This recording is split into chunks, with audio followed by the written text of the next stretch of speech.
Well, good morning, everybody. Glad you're back here with us on a Tuesday morning for Welcome to Coffee with Doc. We're going to get started again. We're looking at the book of Joshua, and hope more of you have found us on here. And let me ask you to do this, since we're starting back.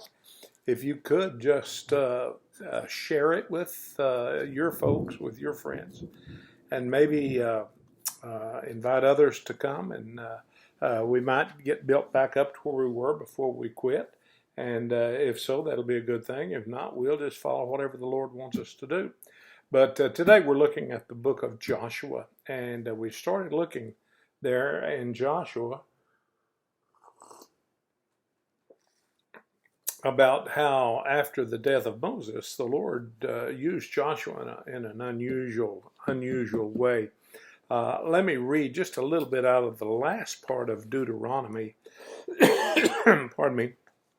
The last part of Deuteronomy. Now listen to this. It says, and this is the last few verses. Now Joshua, son of Nun, was filled with the spirit of wisdom, because Moses had laid his hands on him. So the Israelites listened to him and did what he listened to him and did what the Lord had commanded Moses and to Joshua. Since then, no prophet has risen in Israel like Moses, whom the Lord knew face to face, who did all those signs and wonders. And the Lord sent him to do in Egypt to Pharaoh and all his officials and to his whole land. For no one has ever shown the mighty power or performed the awesome deeds that Moses did in the sight of all Israel. Now, folks, there is no doubt that Moses was one of the greatest leaders that God ever called out and anointed and set before his people. And it was at a time in Israel when they really need someone who was a leader who walked with God. Now, we all need that. We, as a pastor, as a husband, we all need leaders who will walk with God. But Israel, no one needed it any worse than Israel at that point. But now we read the first verse, the first 3 or 4 words of Joshua chapter 1, which follows after Deuteronomy. And it says this, after extolling what a great leader and what a great man of God Moses was. The very next words were, after the death of Moses. Wow. After the death of Moses. Shows what a great man he is. But then he reminds us that all of us are going to die. Doesn't matter who you are, doesn't matter how great you are, doesn't matter how effective you've been for the cause of God. I don't care what great church you've pastored or what great church you've built or how you have done great things for God, you are going to die. All of us are going to die. We don't sit around the living room and drink our coffee here and eat cinnamon buns and talk about who's going to die next. But it is true, we're all going to die. Now the question is, what happens to our work, quote, our work, after we die? Well, if it's our work, it dies with us. But if it's God's work, it keeps on going.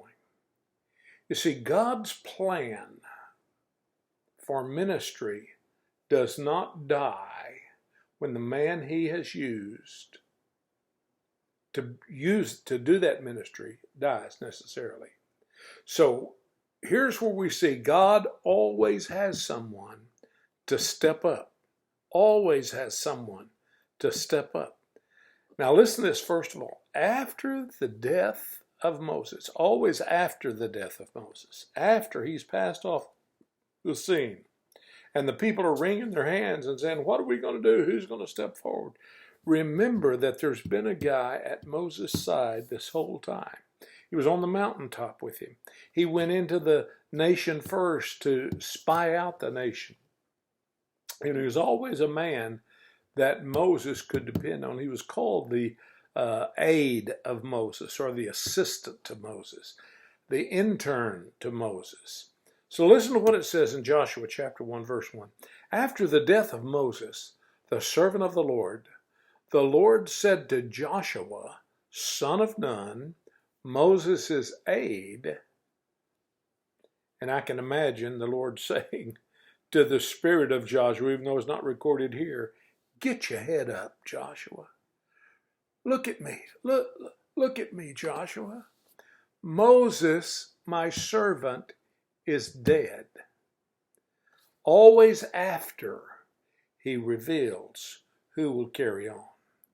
Moses, my servant, is dead.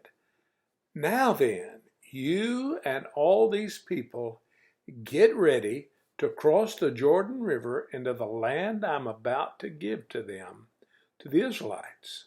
That's in verse 2.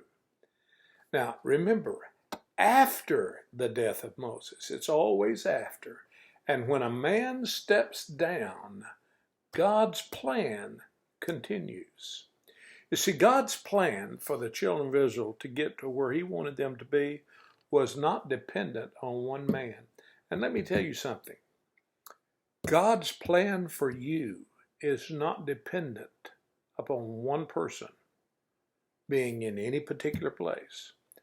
When a man steps down, whether it's by death or failure or whatever, when a man steps down, God's plan continues.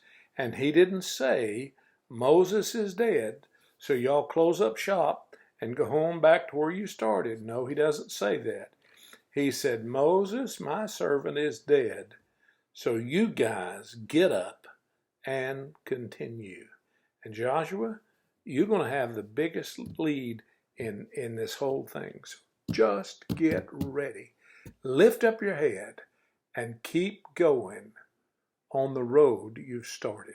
We're going to stop there this morning so that I can remind you to no matter what's happened in your life, you lift up your head, you get your eyes on Jesus so that he can get your eyes back on his plan for you so you can see it. And realize that when a man steps down, God always has a plan to continue his work. Maybe through you, maybe through someone else. But don't despair. God's plan will go on. God bless you. We'll see you in the morning, and we'll pick up right there and keep talking about what God has called Joshua to do and what he might be calling us to do. God bless you.